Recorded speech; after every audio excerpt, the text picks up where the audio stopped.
Hi there, my name is Sarah, and I'm happy to introduce to you our speaker for this workshop. The title is Let Us Go Forth in Peace to Gehenna and Back, Chaplaincy in Support of First Responders. Father John Stephen Hedges is a licensed EMT, certified trauma responder, and a certified crisis chaplain. He's the senior chaplain with the disaster response team for the International Conference of Police Chaplains, does Red Cross disaster spiritual care. He's on the IOCC disaster frontline team, and he's the assistant pastor for St. Athanasius Orthodox Church in Santa Barbara, California. So thank you so much for being here and offering your expertise. Thank you. It is good to be here. I do have a handout, but I'm kind of a control freak. So forgive me, I'm not going to give it to you ahead of time because I don't want you reading down to my conclusions and getting distracted. And I actually have something that I'll give you at the end that I think is kind of fun. To begin with, forgive me, a sinner, if this is not so much scholarly content as storytelling. For what I have to present has come to me in many ways in sensory fragments that still from time to time intrude and must be somehow managed, somehow, I won't say processed or any of those kinds of things, but they are what we carry with us, those of us who have a lot of those sensory fragments that persist in here and here. And quite literally, the body does keep score. So as I unpack, and this is in a sense kind of unpacking really more than concluding, okay? As I unpack, I would appreciate it if you would hold your questions until we get to the end, and hopefully we will have some time for that. It is important to have sort of a schema, a grid. That's why I love the trauma grid. I've come to see the wisdom of such things. For me, my trauma grid is the icons. Dare I to say that the holy images provide a frame and, in many cases, a reframe for all things that are essential to us in this life. They provide a frame and a reframe in a vehicle that is accessible to all, to the young, to the old, to those who are scholars, to those who are not, to those who are professionals, and to those who are not. They provide a coherent orientation. My responders often ask me, "Hey, Chappie, hey, Padre, why are you doing that all the time? What are you doing?" And I am fond of saying, well, I'm just checking my GPS. I'm looking at my compass. I'm disoriented right now, and I need to find my orientation again. What is our orientation? I mean, the Orient, the East. And we find that when we connect, either with an icon or by crossing. Orientation is vital in the moment of trauma. You become disoriented in the moment of trauma. I'm not going to labor describing what trauma is. I think everybody's got some sense of it in their own senses. But here again, to put a frame around it, the incarnation is a trauma intervention par excellence. Quite literally, the Son of God assumed our human flesh, came into our space, and it was a trauma intervention, if ever there was one. And I cannot help but think about our work as being incarnational in that sense, for it has been given to us to do this kind of stuff. At Mount Tabor, heaven and earth are revealed, connected The Lord is there. He is touching earth. He is between earth and heaven. And in the Divine Liturgy, we truly do greet the Lord at the high place. It is not, as I've often said, kabuki theater. It is not, we are not reciting lines as if in a play. And when the priest goes to the high place and says, "Blessed art thou upon the throne of the glory of the kingdom," there was one time when I did that and suddenly had what I can only call a very charismatic experience. I went, "Oh my, blessed art thou." I was speaking to him, not seeing him. There was no apparition, no vision. But yet I suddenly, in my heart, realized that this was not just a line that I was repeating. This was encounter that was going to change my life from that point onward. We behold him in the breaking of the bread. That line resonates across time. We behold him in the breaking of the bread. And like Peter on Mount Tabor, we blurt out stuff like, "It's good for us to be here. Can we just stay here?" Hey, I like it better here than out there. Can I just stay here with you in this place? We wish we could stay there. And yet, we must not stay on Mount Tabor, though we know that it would be good for us to be there. We are sent back. Let us go forth in peace. We go forth in peace back to earth. And I'll have more to say about that in a minute here. A long time ago, in a galaxy far, far away, when we were in our journey on our way to orthodoxy, the archimandrite Lazarus Moore of blessed memory, who wrote a lovely book on Saint Seraphim of Sarov and lots of other stuff, and incidentally was a real character. I have lots of Father Lazarus stories which are just hysterical, but I won't go into all of them. He came to Santa Barbara and lived with us there to encourage us on our way to orthodoxy. We were not yet Orthodox. We wanted to be, we acted like it, we called ourselves that, but we weren't yet. We needed the touch. His eyes would often twinkle as he would say, "We Christians, are amphibians. We live in two kingdoms. We live between two kingdoms. We go to heaven, and then we go back to earth." His phrase, "in the similitude of the incarnation." We go back in the similitude of the incarnation. We go forth,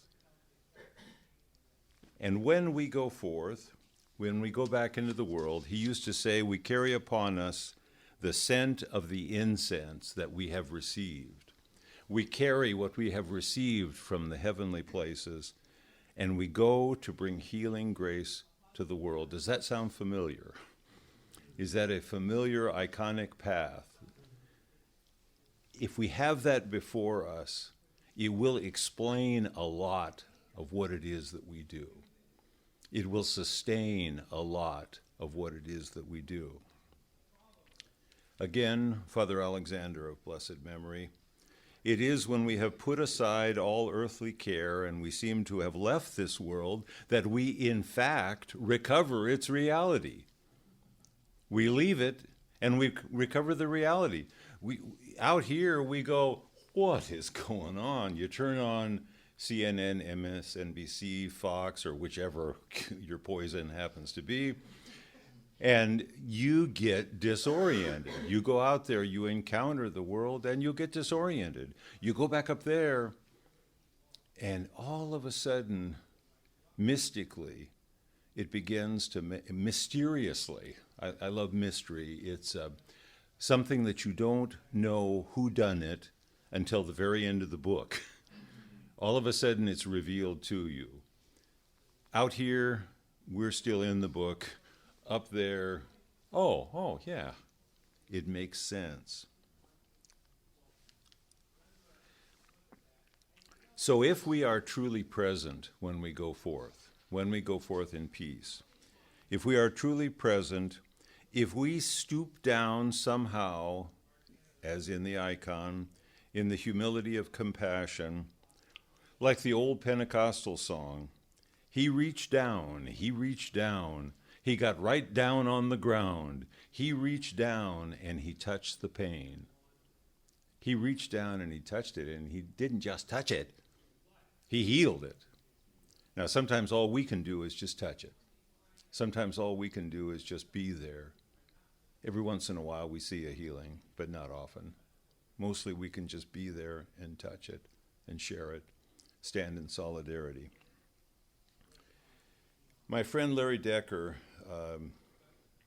who works with injured combat vets, speaks of alchemy. He speaks of the transformation of base material, of horror, of death, of pain, of wounding, even of guilt. He speaks of alchemy where that can be somehow mysteriously transformed into something that's useful, in the same way that the Lord spit on dirt and lifted it up. Think about that. Spit on dirt. How's that for theology? Spit on dirt.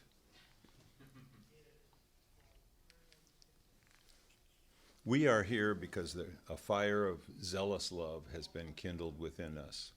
And from that fire of zealous love, we are kindled to love those that are around us. Not just those of our tribe, but our neighbors, our enemies somehow.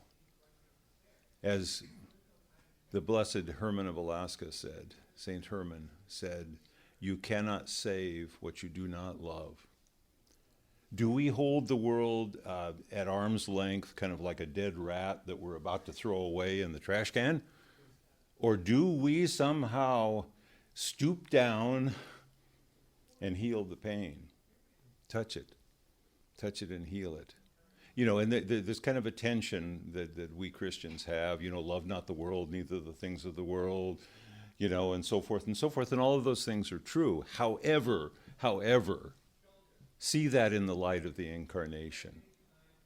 See that in him stooping down and healing the pain. You cannot save what you do not love.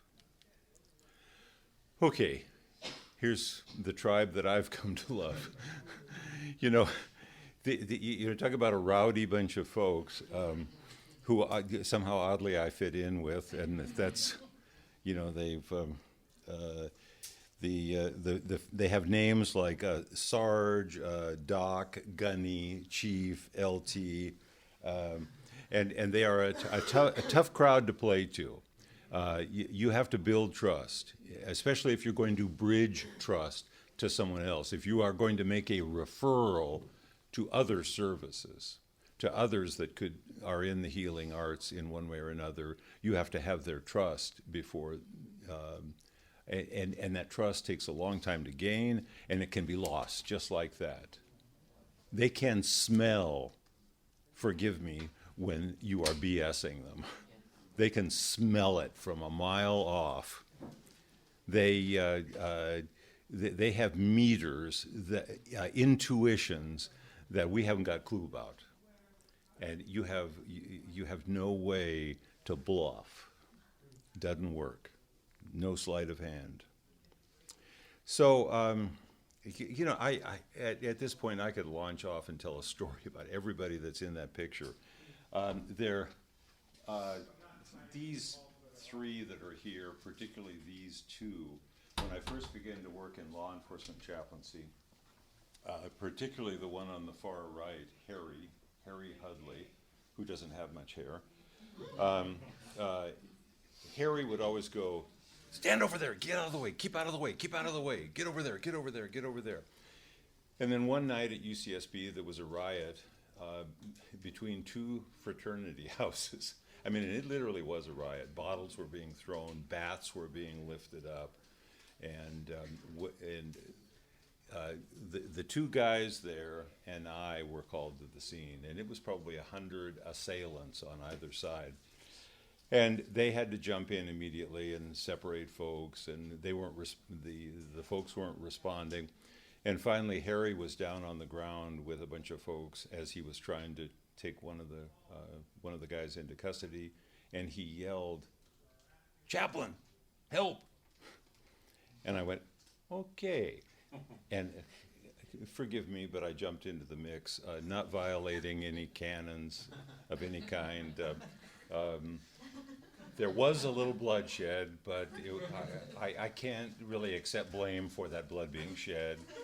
And I didn't shoot anybody or anything like that. And we were able to get that particular one into custody. And the riot got calmed down, backup got there. And as we stood there, the guys are still on both sides, and I'm there with the cops. Some kid in the crowd goes, "What's the priest here for?"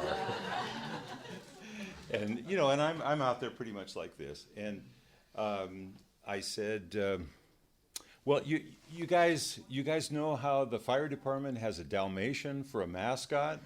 Well, I'm the mascot for the sheriff's department." And everybody started laughing, and Harry did kind of what he's doing now. He held his hands up and he goes, "That is not why he's here.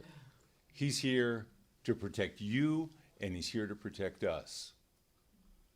And from that moment on, Harry and I have been best friends. And I've tried not to do him wrong, and he has never done me wrong. Love those guys. Absolutely love those guys. Forgive me, and it's mostly the atheists, the agnostics, and the Jews that I love the most for some odd reason. Why is that? So many of the Christians are kind of full of themselves. I have a meter too. I have sensors too that I react. One of my ER doc friends, this guy right here, when I first met him, he declared himself to be a secular humanist, atheist Jew. Said very clearly, and don't go trying to convert me, and don't. So, but then after knowing him for quite a while and actually riding with him, he was worked with EMS at that point, and he also was a doctor with Doctors Without Borders, and he had gone to Sudan and was just in horrific situations, which I won't relate. And when he came back, he called and said he wanted to talk. And talk was to weep together. That's all we did. We just sat there, and as we wept, I told him that Jesus wept. I said, sometimes this is all we can do. I have no answers for what you saw. I don't know how to fix the global conflict, but I can weep with you. He told me that MSF, Doctors Without Borders, says that what they do, and I have no French, but he didn't either actually. He said what they do is what they call témoignage. Who knows whether that's how it's said? I don't. He said it means standing to bear witness in solidarity with the sufferer, often not able to fix anything, but being present and doing the best we can. And I'm going, boy, that's a mission statement if I ever heard one. I told him that he sounded like the Lord in the old Catholic worker woodcut, standing there with the people in the bread line. He scowled, and then he smiled. So much of our conversation is that kind of stuff. It's heart stuff, not educational stuff. Us to them, them to us. It's not head stuff, it's heart stuff. And hopefully the two get together at some point. But that's where we land most of the time. Sometimes there is a horror that comes to our very neighborhood. I live in Isla Vista. That name may mean something to some of you all. It's right next to the University of California at Santa Barbara. I'm chaplain to the UCSB Police and to the Santa Barbara Sheriff's Department and several other agencies.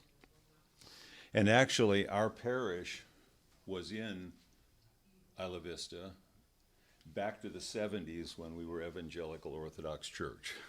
I mean, long before we were Orthodox, when we were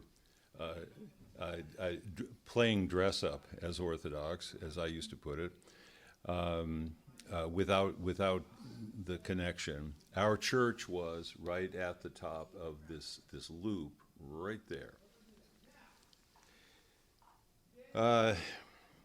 Saturday night, 23 February 2001. The street was crowded, as they always are, people walking on the streets. And a young student started off down here in a turbo Saab, accelerated, and hit a crowd of multiple students right here, killing 4 horrifically, and a 5th who nearly lost his leg, who actually lost his leg at the scene, and later died of those injuries. So essentially 5 murders right there on the street, a rock's throw away from the door to my church. The week after that, 3 responders quit. One of them came to me and he said, "I can't do this anymore." And this was an experienced guy, military and law enforcement, who said, "On my own streets, I can't see this stuff anymore." 2001 was a tough year. That's the 4 there. Memorials and all of those things that somehow don't fix it. Putting a bunch of people in a stadium and chanting, "We're UCSB strong, we're UCSB strong," when everybody's on the fringes not strong. When we are not strong, when the strong are weeping, getting in a stadium and chanting doesn't fix it. We must be present, that timonage. So 2001 was a tough year. A buddy of mine sent me some years later this picture that was taken the day before 9/11 from the opposite side, before everything changed. And in a sense, the next day, so many things changed for us in the United States. And a couple days later at UCSB, here again, we didn't get in a stadium and chant that day. We stood together. Those were the chaplains at UCSB, and it wasn't prayer, it was community memorial. The bishop gave permission and all of that, and actually said, "Oh yes, of course, you stand together." And but that was a tough day. No words were spoken on that day. A bagpipe played, and that was about it. So many of my friends went immediately to New York and served their Ground Zero. I have many friends who have physical effects from that, 3 who have passed away since then, all of them respiratory stuff. One of my dear friends that did go, I couldn't because I actually ended up in the hospital a short time after that. Other complications. This guy here was on the ground there at Ground Zero with Red Cross for about a month. When he came back, he found these 2 pictures here, and he made prints of them and gave them to me. This one here, I have no idea who that is. He probably perished in the Gulag after the revolution. I've never heard anybody who could explain who he was, but he's obviously a chaplain, and he's obviously got experience in difficult times. That's Father Michael Judge, Roman Catholic priest who perished at the scene. And I've spoken with many New York fire folks that knew him that knew him and knew him well, and tell his stories, and that's what it's all about. They always want to tell you something about him. When Kurt came back, he said, he just, and this is a guy who is he's a Mason and a humanist. Totally not on our page. He came to me and he said, chaplains have got to be there. They got to be there. They got to be there. We can't do this blank without you guys being there. And so, I knew then that things were changing, that there was going to be more work, more than just the sort of ceremonial role that I'd had up until then with law enforcement. I knew then that things were going to be different and more on the line. I've often said that there's an intersection between Church Street and State Street. We don't want them in our house, they don't want us in their house. But in the street, that's where we do meet. I gave the invocation at an inauguration of judges in Santa Barbara, in the People's Republic of Santa Barbara, which is one of the most secular humanist counties on the planet. And I turned to the judges and I said, there's an intersection between Church and State Street where we serve. Any of you guys have a problem with that? And the judges all went, yeah, that's okay. So if we presume that we can be there, and if we serve from the heart with some humor, we get to be there. It's not just about some org chart or some policy, at least the way I play it. Some of us cowboys, we work within our systems, even when our systems are very rigid. We do the best we can. We need to be there. September 1st, 2005, I was asked by the local Red Cross to work with them. And they asked me to deploy to Louisiana as a disaster mental health worker, even though I was not credentialed in any way for disaster mental health. But the local folks there that knew me wanted me to go in with them. And initially, Red Cross wasn't cleared to be down in the mix of things. So we worked at some of the mega shelters around Baton Rouge until I met this guy here who was the sheriff of Ascension Parish. And he was the incident commander for the Interagency Law Enforcement Task Force, which was going down into New Orleans. Fortuitously, I ran into him, kind of flipping my Red Cross ID over and putting my hand on it and, pulling my badge up. And he said, would you like to go down to New Orleans with us? I'll call Red Cross and we'll get you detached and serve. And he said, yeah, we got this good old boy. He's calling Washington Red Cross. Yeah, we got this good old boy down here, Father John. And, oh, no, we won't take him into any dangerous places. And he goes, I'll get you some Kevlar if we need it. So you firearms trained? We'll get you some Kevlar if you need it. Yeah, no, he'll be okay. Yeah, we'll take full responsibility for him. And I'm just going, yes. Yes, put me in, coach. I'm ready to go.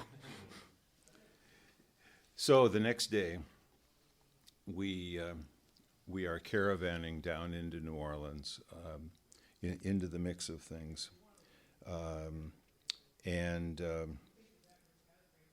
As we were getting ready to convoy down, Sheriff Wiley came to me and he said, Father John, go out among them. And it was like SWAT teams from half the states of the Union. It was an amazing sight. It was like the flag passing by. And as I walked among the guys, they all said, what are we going to find? What's it like? And everything. And I go, I don't know. I only know what I've seen in the news. And I got to tell you one funny story about chaplaincy. I'm there at the head of the thing. We're about to go. And I'm looking down and I go, whoa, this is so cool. I got to take a picture of this. I reach in my pocket for this little digital camera, and clear as crystal, God doesn't speak to me very often, but clear as crystal, I heard, don't even think about it. Because what would I have been like that? that whole build trust, lose trust thing. I would have been a tourist.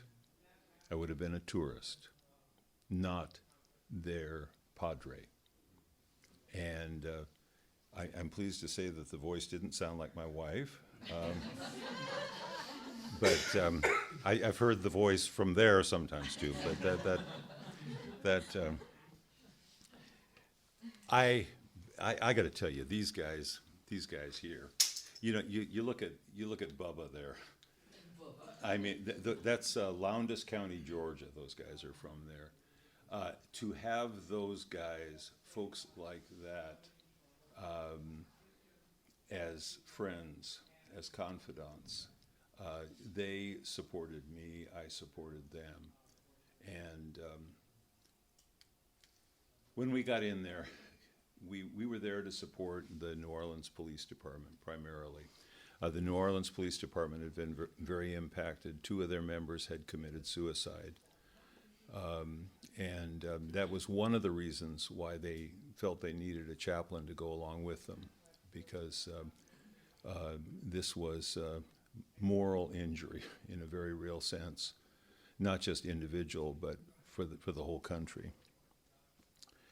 And these brothers here, Daryl Sherman and Dwayne Sherman, actually used their own boats, their own, Cajun Navy kind of thing, used their own boats to go rescue strangers. Now, you may hear a lot of trash about the New Orleans Police Department, but I would defend these guys on Judgment Day.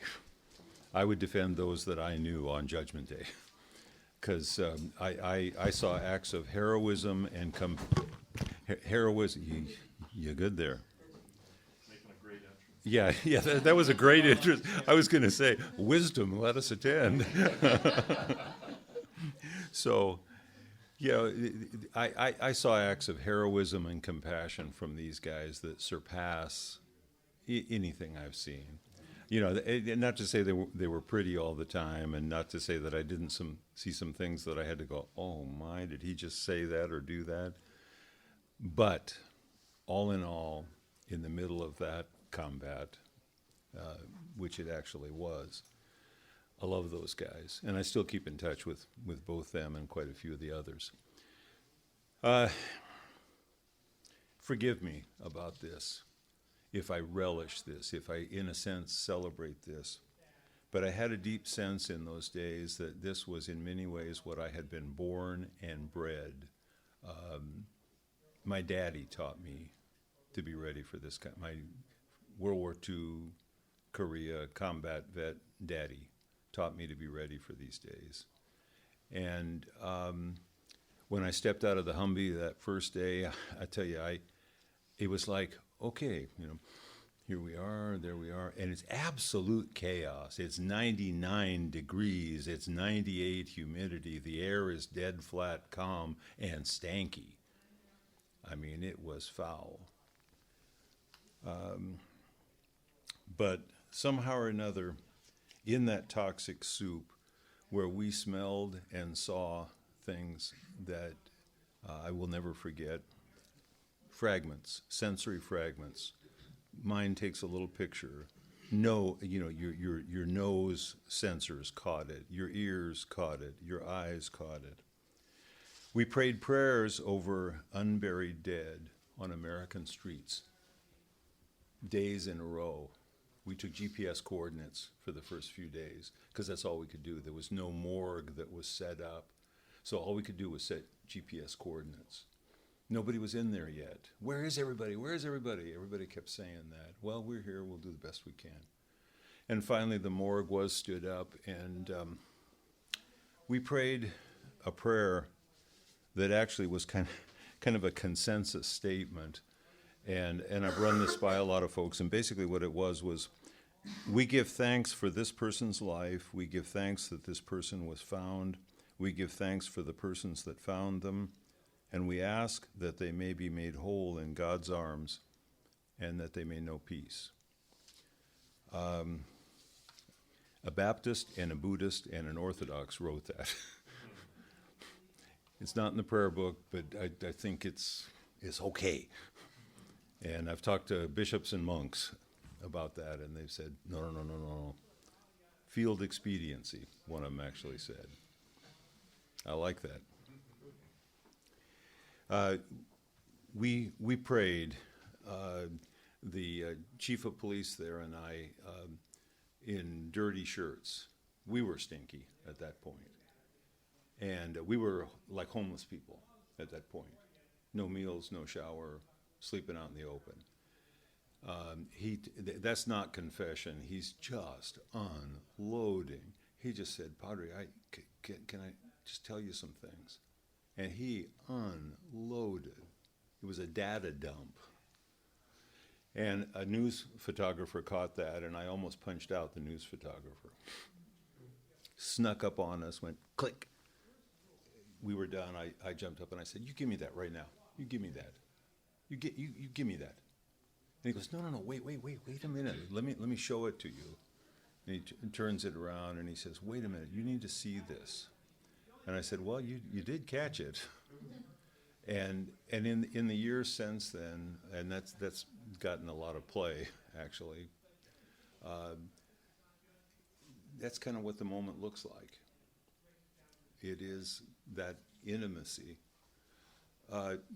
Jeff Wynn there, the captain of the New Orleans SWAT, gunnery sergeant, 1st Gulf, came back, went to work for New Orleans police. He and I still keep in touch a lot. And he wrote me just this year about the death of one of our guys that was on our crew. And he said, we churned the same battle dirt together. I remember you two looking like two battle-hard done-theirs. That's the best compliment I ever got in my life, Father Sean. Looking like a battle-hard done-there. We were angels with dirty faces, sent by the saint of hopeless cases. And sometimes that is what we are. We are sent by the saint of hopeless cases, whether it's the Catholic one or our one, whichever one it is. We do not bring resilience. We don't teach when we're there. We're just there. Sometimes we get resilience. This sign was on the door of Harrah's Casino down there on Canal. The casino is closed due to inclement weather.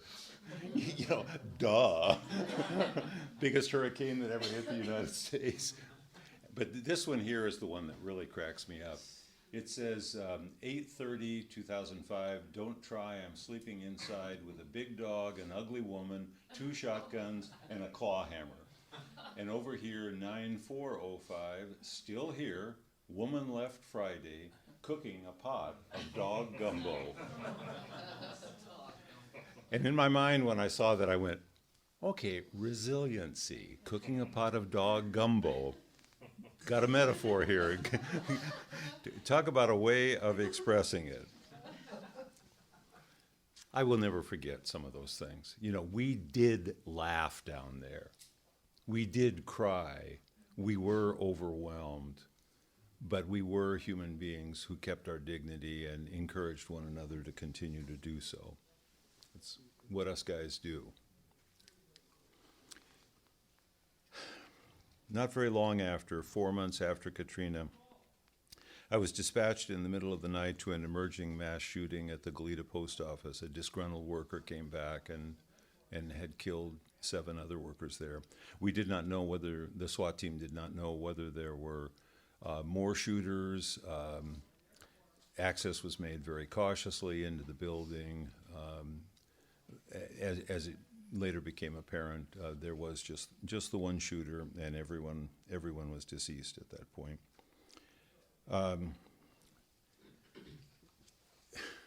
We remember the names in those moments. We actually used our church as a safe house during that shooting for the families that showed up, to keep them away from the news folks. Forgive me if I sound like I'm anti-news people. They've got their role, God love them, but, they're vultures. I heard something from one of the SWAT guys during the debrief. I asked questions like, "What did you see when you came in?" Well, everybody was dead, you know. And then, "What did you hear?" You know, sometimes I'll even say, what would you smell? You know, just because those sensory things are the things that I kind of want to know what's there. What's the baseline we're going to be dealing with later? Everybody said, "Oh, it was dead silence. You know, nobody, you know, there was nothing going on." And then one of them goes, "But then I heard a cell phone going off in the pocket of one of the victims." And one of the other guys goes, "Oh, yeah, I heard that." And then one of them said, "And I wanted it to stop, because I knew it was the families calling them, and I wanted it to stop." So now what's in that ubiquitous, benign, prompt trigger of memory that's there? A cell phone tone. So when they hear, and I actually heard that from a friend of mine who served during the San Bernardino mass shooting. Same thing, almost, this is actually a quote from that. And later on, after the Granite Mountain Hotshots, Brendan McDonald, the lone survivor, said essentially the same thing. When he went back to the buggy, the guys had left their jackets there. Their phones were in their pockets, and the text tones from their wives and sweethearts and mothers and fathers were going off. And he said, "I had to get out of the buggy because I couldn't stand the sound." I'll have more to say about him if we've got a little time here. The International Orthodox Christian Charities disaster frontline team has gone into many disasters. We stood up a good team, and we'll hope to have more opportunities to serve. We went to Hurricane Ike, Galveston, the Greek church there. I was actually a little later on into it, but the doors into the church, into the nave, had been broken by the muck and the flood coming in, and the water actually went almost to the top of the altar. The icons had been removed ahead of time, but as I went in to the holy place, and it just was so overwhelming to see holy things in them, you know, destroyed. But on the iconostas, they had glass over the icons, and I looked through, and there, imprinted on the glass, what do you see? They were still there. They're still present. Whether we took the icons away or not, they were still present. And instead of crying, I laughed.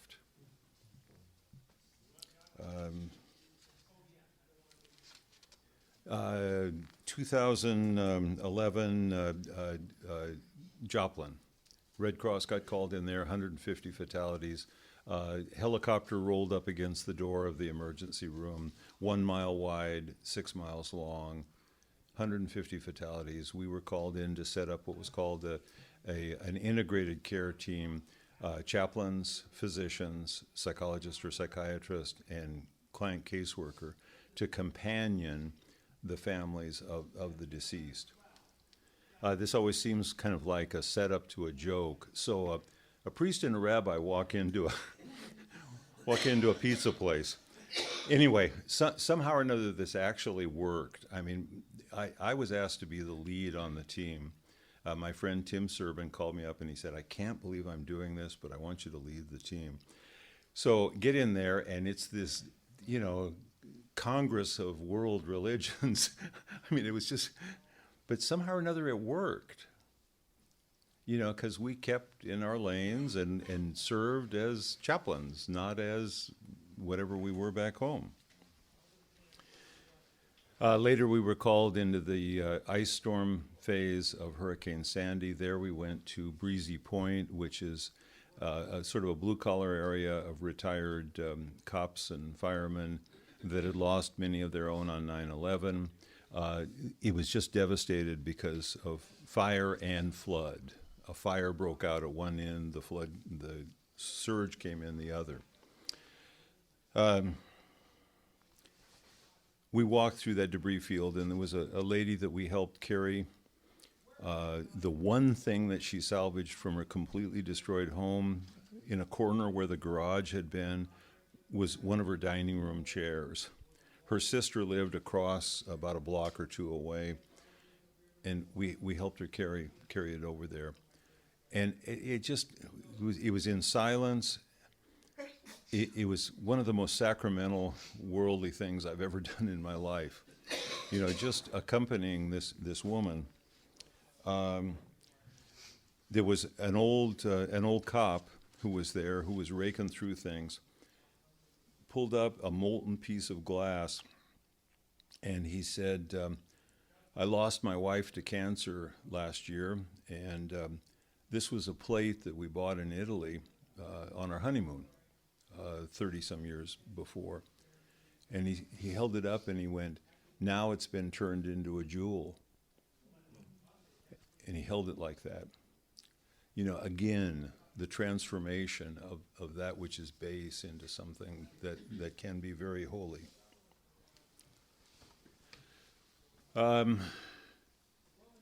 Here again, some more stuff from Sandy. I was sitting on the north rim of the Grand Canyon in April, a few months later, and it was the first vacation my wife and I had in centuries. And I'm sitting there with a cup of decaf coffee looking out over, and all of a sudden she sneaks up behind and snaps this picture and says, boy, I gotta memorialize this. This doesn't happen very often. The phone goes off in my pocket. Father John, can you be at the LA airport in an hour? There's been a terrible tornado in Moore, Oklahoma. Schools are down, children have been killed. And Father David Hostetler and I went in with IOCC, Marine Corps chaplain. He's the one in the dress. You can tell. You know, those Marines, they wear dresses when no one's looking. You know, it was another one of those ones where it was just utter devastation. Just you know, a debris field that was. But then right next to the debris field, here's a house that's perfect. Here's a house that has no damage to it. Not long after that, we got a call to go to Prescott, Arizona. There was a terrible fire there. A team of 20 of America's best, youngest, brightest and not so bright. I mean, whatever they were, rough and tumble. You know, this was you know, a platoon of just some of the best kids. Eric Marsh, their superintendent, was 43. The youngest of them was just 18. And they were all lost. The fire overwhelmed them. And only Brendan, let's see, I think Brendan's, yeah, the one over here, kind of goofy one over there in glasses. Brendan was the lookout. Didn't mean he failed and that the fire overwhelmed him. The fire just overwhelmed them. You know, we could go into that. This is not about blame, ever, ever, ever. Here again, we were called in IOCC. This guy here had stood post over them as they lay down in the field. His wife was a parishioner at the Greek church there. He knew of our work. He called and requested that the team go in. Immediately on arrival, we went for a cup of coffee to the place where the guys used to hang out, I had been told. And Amanda Marsh, if you've seen the movie Only the Brave, Amanda Marsh came running up to me and said, we've been waiting for you guys. You know, we all want to talk to you. And that's Brendan, the lone survivor. These are some of the rest of the folks here that had either been on the team or had loved ones on the team. You know, memorials. We don't always control them, but we kind of got to be present there. Sometimes they're spontaneous. Sometimes they're very formal. as in the case of law enforcement stuff and fire stuff. There was a wall that was set up there. On the wall, I had written, "O Lord, as you walked in the fire like a shepherd among his sheep, bring them gently home." This one was tough. I called my sheriff from Prescott and I said, "This one got through my Kevlar. I'm wounded. This one's tough." But I got to tell you, who did I come back and talk to? I came back and talked to a battalion chief from Santa Barbara City Fire, not one of my psychiatrist, psychologist friends from county mental health. God love them, and I did talk to some of them later, but not even my brother clergy, because most of them, God love them, didn't know that kind of stuff. They could comfort to a certain extent. But I wanted to talk to someone who has smelled the breath of the dragon. Peer support is just a vital, vital thing in this community, and I submit to you all, in your community. We really, "Oh, people, look among you, it's there your hope must lie." I mean, there really is a sense in which we must be supporters of one another in the aftermath of these things, because there is wounding that does happen. We go back. I didn't go back this year because my knee was bum. There's a trail that follows the path that they took, and these guys have come to be just family. A couple weeks ago, I'd had a really rough day, and who did I get a call from? Amanda Marsh. She calls me up, "Yeah, hey, Padre, just wanted to check in with you. We haven't talked in a while. Are you okay? You doing okay? You doing okay?" The people we comfort with the comfort wherewith we have been comforted. I had here a sound clip, which I didn't get internet. I was going to drop you guys into the middle of the Isla Vista shooting with the dispatch tape. What I heard, I was sitting in my house looking at a bowl of ice cream, boots off. All of a sudden, my wife comes in and says, "Was that fireworks?" And I said, "No, that's 9mm." And literally heard the shots. And on the way in, this is what I heard: absolute chaos, the voices of friends. As I headed back, not to a foreign land, but again on the same streets that we've been on in 2001, exactly the same streets. I parked my car there at the top of the loop, accompanied the guys to where the assailant had just shot himself. Yeah.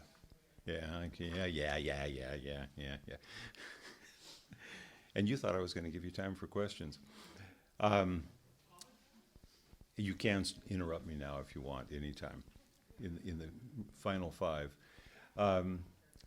When we got there, it was once again not saying anything, not really doing much of anything, but just really standing with the folks. The SWAT team asked me to bless them as they went to the house of the shooter, where they found 3 more victims. I had seen 4 of them on the way in. One of my cops told me something that just kind of broke my heart, made me feel good about what I was doing. He said, "When the shooting stopped, as we approached, I saw you out of the corner of my eye. I don't know why, but I knew we were okay." And, we were right there looking at the guy, heard the shots as we're running up to him, shoots himself, he's lying there. Not long after that, got assailed in my own house.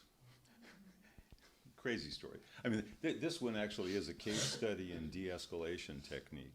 I chose to use it. I'm grateful to say that I didn't kill him and he didn't kill me. That's the bottom line on the whole thing. And I opened the door when he knocked on my door crying for help at 2:30 in the morning. And anyway, that's the door into my home. That's where it all happened. And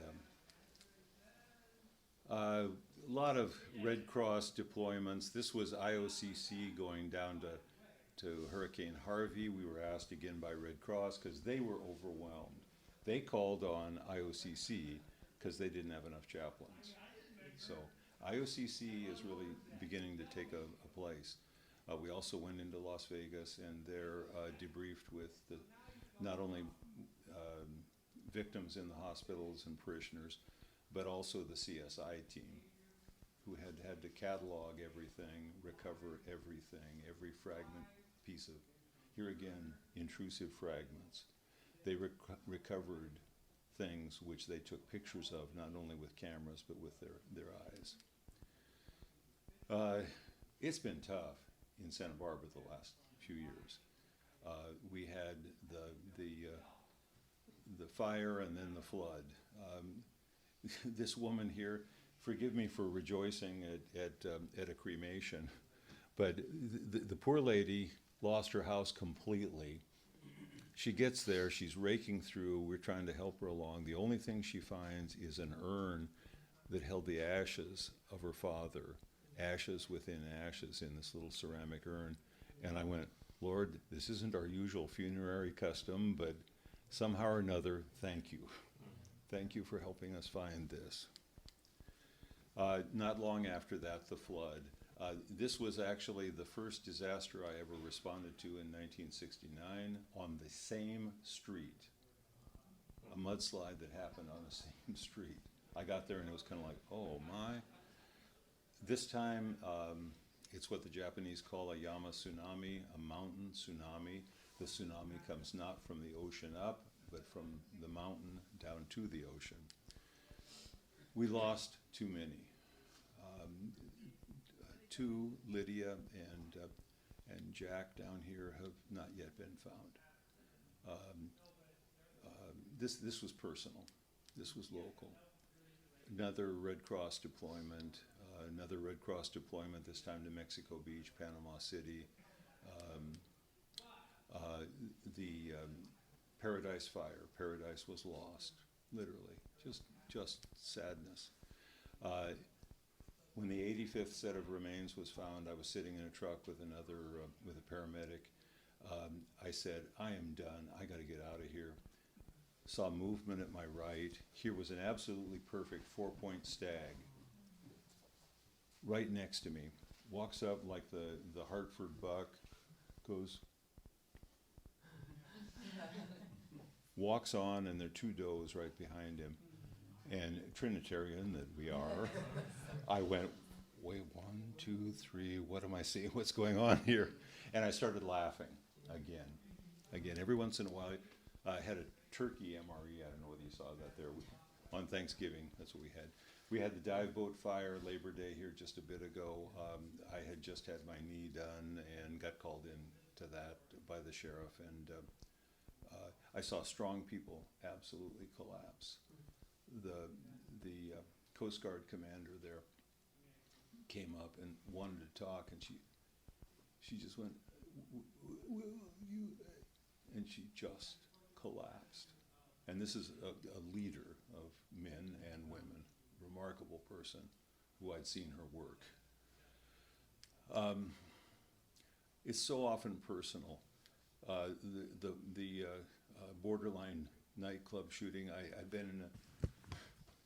had been in an active shooter training with the one fatality there. These are students that I have known who have either suicided or been killed. The homeless, that's a whole nother MFI, MCI. That's the wall in my office where I remember the dead. Most gifted psychologist that ever was, Dr. Pete Linneruth in Iraq, pulled countless back from suicide, came home and took his own life. Now, 22 per day, almost 1 per hour. We got a crisis on our hands, and it's us, not just them. Again, Timonage. I could go into all the, one of my cops sent me this, what doesn't kill you gives you a lot of poor coping mechanisms and a really dark sense of humor. If I would have known I was gonna last this long, I would have taken better care of myself. Self-care is a whole nother thing. Please help me, help me. I often talk about carpal tunnel of the soul. We have a repetitive stress injury of that which is meant to serve with, it becomes painful. Be mindful and not mindful. My dog is more mindful than I am. I give this card to people in the field, and I've got some of them there if you want one of these. It's in case of emergency, here's how to cross yourself. When I come home, I take the long way home. I don't go right home. I don't come home and dump everything. I take the long way home. Most blessed Theotokos, open unto us the door of thy compassion.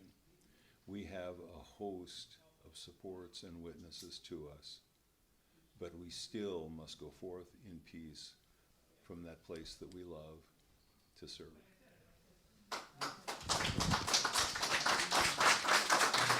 Thank you. So, Father John, I just want to thank you so much. I mean, this is, it was an incredible presentation. And, you know, we know about all these disasters, and to know that you were there is amazing. And to know that you and others like you are providing this incredible ministry in the midst of really unspeakable circumstances is One of the Red Cross guys such a said, blessing. "You're just the Forrest Gump of disaster." Right, I know you were at every single one. So I hope you are getting your own self-care as a chaplain to a chaplain. I have to say, and you know the others are taking care of you. But please, you know, feel free to ask Father John follow-up questions. We'll have lunch just in 10 minutes in the fellowship hall. Thank you all. Take care. And I do have handouts.